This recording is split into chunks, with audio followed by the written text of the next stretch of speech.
Bowl is next week Saturday, and me and my brother talked it over. We're going to share the drive and drive on down there to Mobile, Alabama, and hang out and support little cuz. But we're hoping that it's one of them stories kind of like Ziggy Ansah that was drafted by the Detroit Lions out of where does Ziggy Ansah play?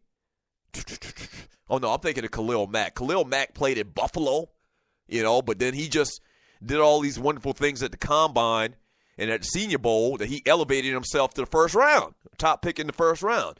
And I can't remember Ziggy Ansah played at BYU, defensive end for Detroit. But so we're hoping, same type of scenario goes down. Not really heralded because he played at Youngstown State, but put up so much big numbers at Youngstown State in that conference and put in so much good work and has great technique at the Senior Bowl and shows his ass off at the Combine. He's already, selected an agent, and he's already working out for the draft. So he's doing everything, and he has the luxury of having family members that's, been in this level of athletics for a very, very long time. I mean, Ryan played in the NFL 5 years. His daddy, my cousin John, we played together in high school. He played basketball at Virginia Tech and football at Virginia Tech. So we know how it works, the process to getting there. And so just pray for him, man. Derek Rivers.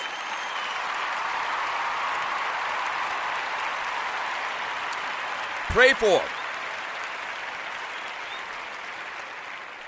And one last story from college football, man, and you're listening to the Doug Stewart Show. Xavier Williams, the number 18 ranked prospect in the class of 2018, committed to Alabama over Clemson and Miami on Tuesday night.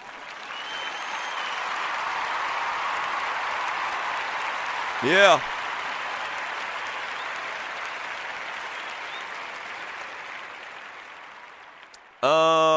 Williams' commitment marks the fourth time since the 2012 class that Nick Saban has gone into Dade or Broward County in South Florida and plucked an elite prospect who projects to play wide receiver. The other cats that we know, Amari Cooper, Calvin Ridley, and Jerry Jeudy, preceding this guy Williams. So Nick Saban, man, once again, I always say it, he's built a bully. I mean, Nick Saban, I think 10 years in a row, this will be 10 years in a row, if they get the number one recruiting class, that they will have had the number one recruiting class. I think it's 10 years in a row. That's crazy. And even in 10 years in a row, getting the number one recruits, I mean, it's not the end all. There's no guarantees, but it just puts you in an optimal position to compete where you're getting these guys that have been evaluated to be the best players at their position in the country. 10 years running, Alabama has got the number one rated recruiting class in America, and they're looking like they're going to do it again. Son of a bitch.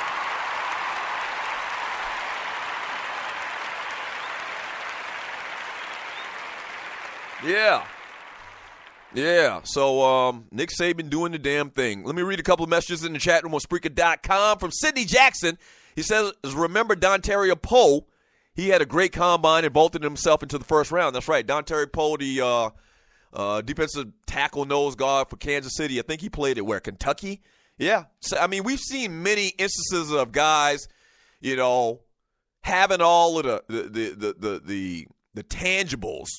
But then, leadership comes into play, what you do at the Combine, what you do at the Senior Bowl, where they vault themselves up high into the draft. And once again, I'm telling you, if you watch them play the last game of the year and you watch him at the Senior Bowl, and I'll have reports by then on how he's doing in the practices at the Senior Bowl that I'll share with y'all, I'm sure.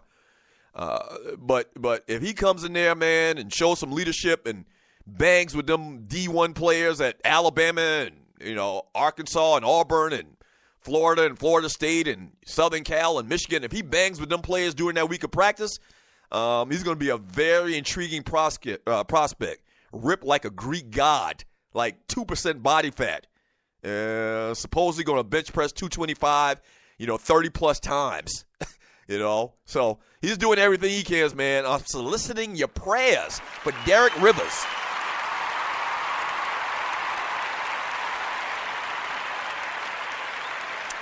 From DJ Dollars and Cents, X Squad, he says, tell Ryan to hit up Manziel or Biebs to put y'all up next week, Doug. Nah.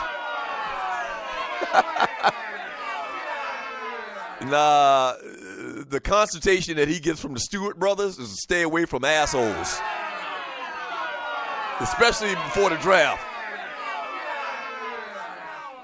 Yeah, especially before the draft. Stay away from assholes. From Al Thompson, no players were not going to Alabama like that before Satan or Saban.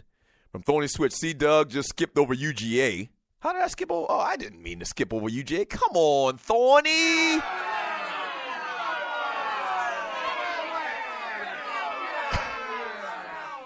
Come on, Thorny. From Thel Page, Chip Kelly need to go ahead and take his ass back to college.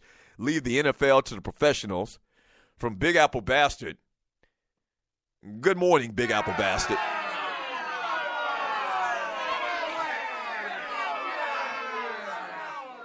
He says, and I lost it. He says, shout out to the sports governor. The sports governor is Vince, Minnesota.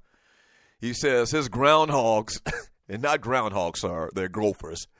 He says his groundhog signed a top 3,500 punter yesterday. That's funny. That's funny. That's funny. That's funny. You really don't really say a lot of funny things, Big Apple Bastard, but that's pretty funny. Who is this? From Sidney Jackson, he says, no, Dantari Poe actually played at the University of Memphis. That's right, Memphis. He played at Memphis. I had a blue uniform in my mind. That's right, because, Memphis isn't regarded as a football power.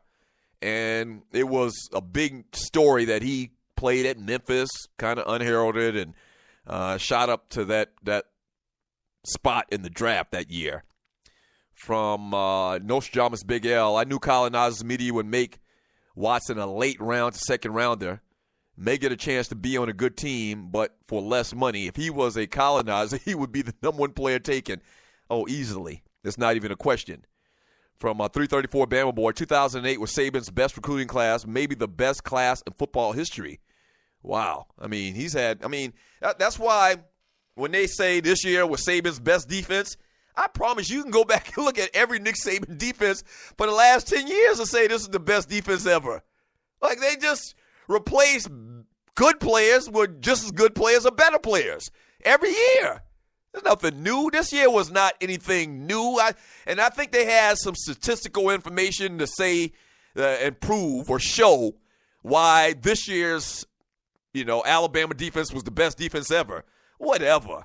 That's hog poo. Whatever. The game is different today.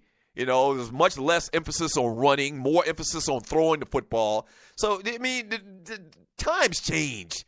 What I'm telling you is for the last 10 years, you can make an argument that year's Alabama defense was the best defense in Alabama history or in football history because they've had nothing but ballers. Nothing but ballers. From Fail Pay, when the Georgia Dome demolition day is, don't they need that space for parking? Yeah, they're going to knock down the Georgia Dome. Perfectly fine building. They're going to knock it down.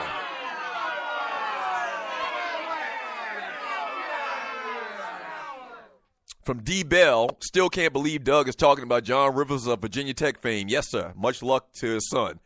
Yeah. My cousin, man, and I tell a story all the time. I'll probably get him on for a Chop It Up episode. It'd be good to do it before the draft, and hopefully Derek shoots his way up the draft board. But yeah, me and his daddy, John Rivers, we grew up together. We're not first cousins. We're probably I guess you would say maybe third cousins. My mother's maiden name was Rivers, and I think me and John have we share the same great-grandfather. That's what it is. Our great-grandfather, great-grandfathers were brothers, big family from the South, and 13 kids. I think there were 13 kids or whatever. But yeah, John, man, when he came out of high school, a lot of people don't even know it. When we came out of high school, and I'm not exaggerating, I'm not embellishing this, man. When we came out of high school, he was basically Michael Irvin before Michael Irvin. All right, listen to what I'm saying. 6'6", 215, 220 pounds. He got these big-ass hands, man. And John at the time ran probably like a 4.40. He could have went to any university in the country to play wide receiver. But he shunned football to play basketball, which was a bad move.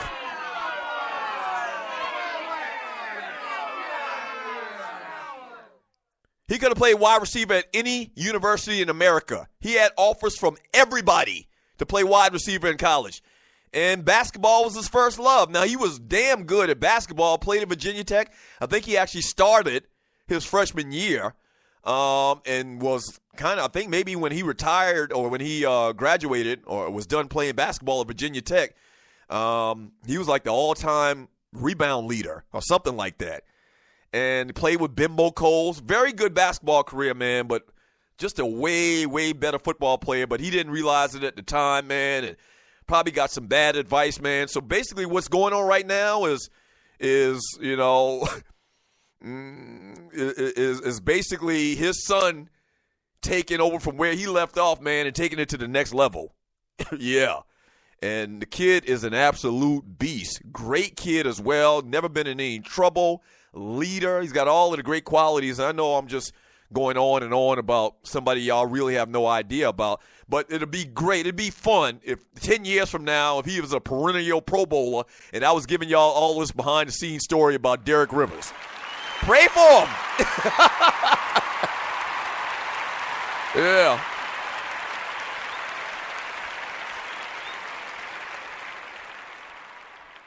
Yeah. From 334 Bama boy, after Gene Stallings, Bama was in the draft. Haven't won a championship since 1992, plus they were on probation for 6 years. Very good point. From Sly Support Single Moms, Doug stretching that family tree out so he can get closer to the money.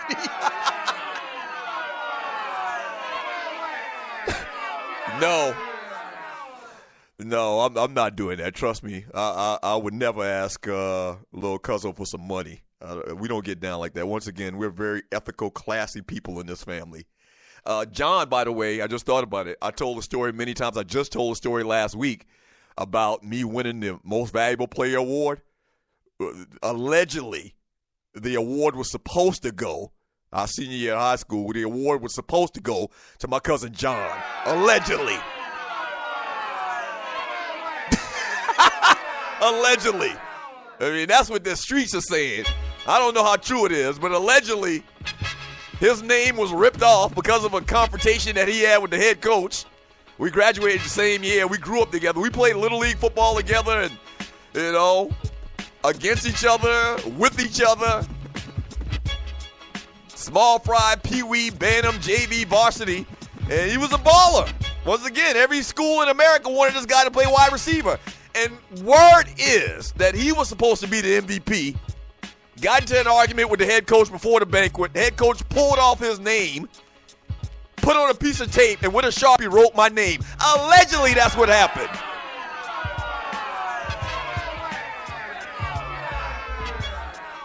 But I like to think that wasn't the case. When we get back from the break, we'll read more of your chat. Don't go away. The Doug Stewart Show. Yes, sir.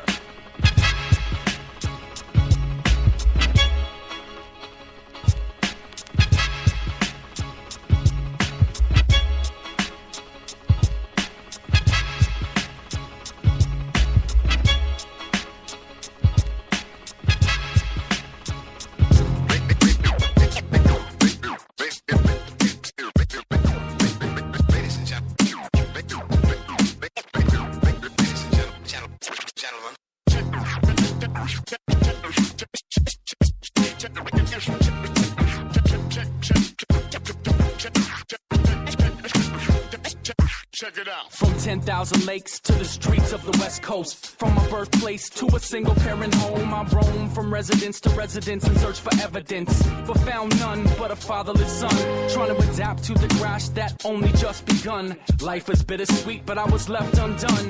My mom got remarried, so I thought this might be it. I crossed my fingers like a kid on Christmas, hoping for a gift and a stepdad, but was living proof to the truth of verbal and physical abuse. Seeing the tears in my mom's eyes cause there's nothing I could do. I wanted to escape to a place where we were safe. So my mom packed up our things, we moved away. This is my story and it went this way.